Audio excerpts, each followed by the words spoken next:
কোথায় যাচ্ছ?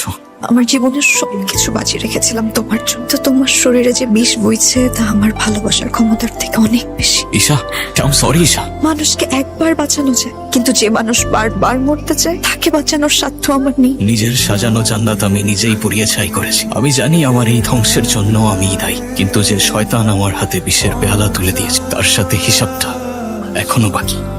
আমার এখানে নিয়েছিস কেন? আমারে মারতেছিস কেন? আমি তোর বন্ধু না। বন্ধু সেজে আমার শিরায় বিষ ঢালছো তুই। দালাল রে তুই, দালাল। আমি তোর সব টাকা ফিরাই দেবো। আর তোর ওই কাগজের নোট কি আমাকে সেই মুহূর্তগুলো ফিরাই দিতে পারবে?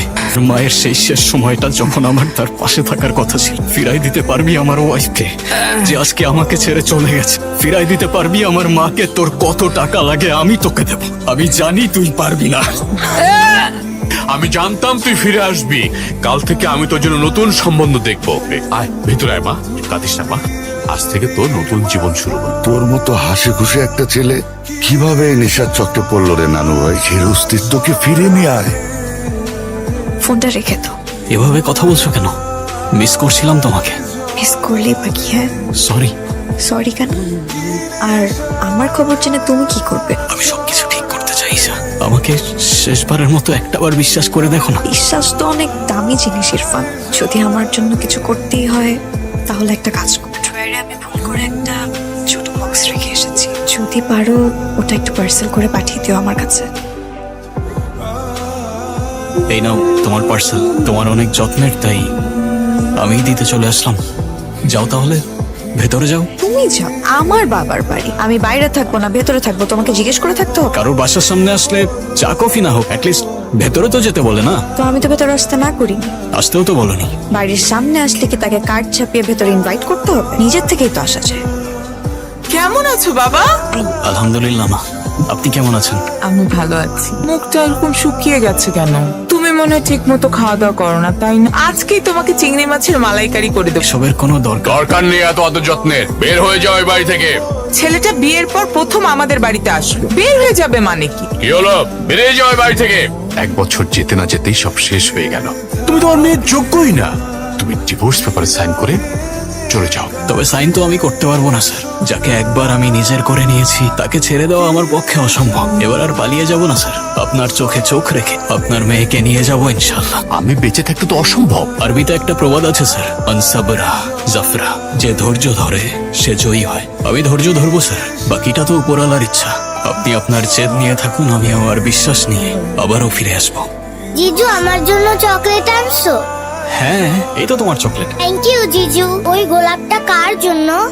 এই গোলাপটা তোমারই জন্য। এই নাও। এখন থেকে তুমি আমাদের সাথে থাকো না প্লিজ। হ্যাঁ, আমি তো তোমাদের সাথে থাকতেই এলাম। এই ছেলে, তোমাকে না চলে যেতে বলছি আমি। তুমি আমার জিতুর সাথে এইভাবে কথা কেন বলছো? জিজু তুমি আসো তো। তোমার বাবার মন জয় করা অসম্ভব। তুমি চলো আমার সাথে।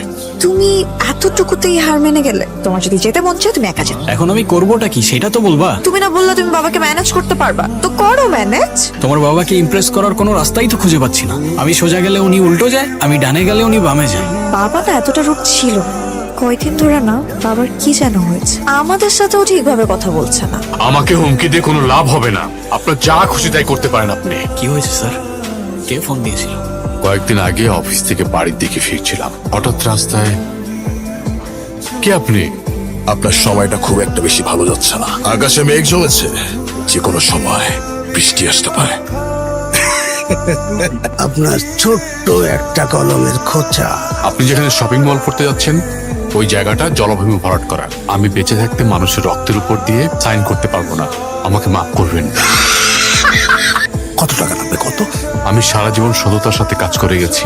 আমার কলম কখনো মানুষের সাথে বেইমানি করেনি। আমি এটা সাইন করতে পারবো না। এটাই আপনার মেয়ে? বাহ, ওর ছবি তোমার কাছে কি করে আসলো? 1 সপ্তাহ সময় দিলাম। কিছু তো একটা করতে হবে স্যার, তাই না?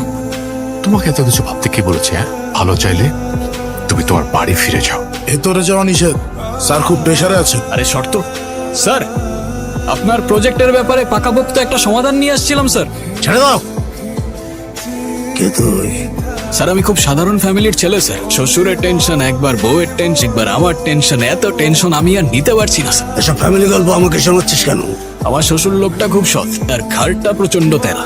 2 নম্বর কাজ তাকে দিয়ে করাতে পারবেন না আপনি। ভুলে যান ওই প্রজেক্ট, ভুলে যান ওই সিগনেচার, আর ভুলে যান ওই জমির ম্যাপ। উপরওয়ালা আপনাকে অনেক দিয়েছেন স্যার, আপনি আপনার রাজত্বে থাকুন, আমাকে আমার ঘরে থাকতে দিন। Take care.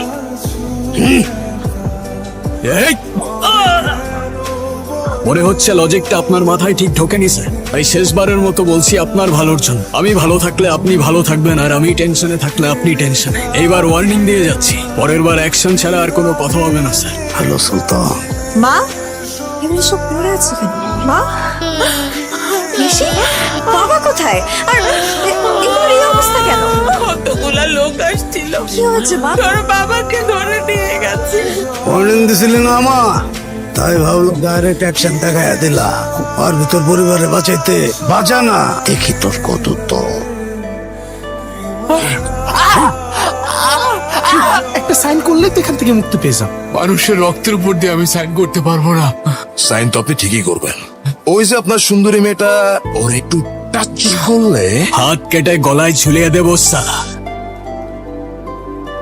দুইজনই হাসি। Welcome welcome. তুমি আমার মেয়েকে এখানে কেন নিয়ে আসছো? আপনার মেয়ে আপনার কাছে আসতে চাচ্ছিল স্যার। ওর যদি কিছু একটা হয়ে যায়, আমি কিন্তু তোমাকে ছাড়বো না। আরে রিল্যাক্স স্যার, ও যেমন আপনার মেয়ে তেমনি আমার ওয়াইফ। ওর দিকে কেউ নজর দিলে নজর উপড়ে ফেলবো। টেস্ট হয়ে যাক।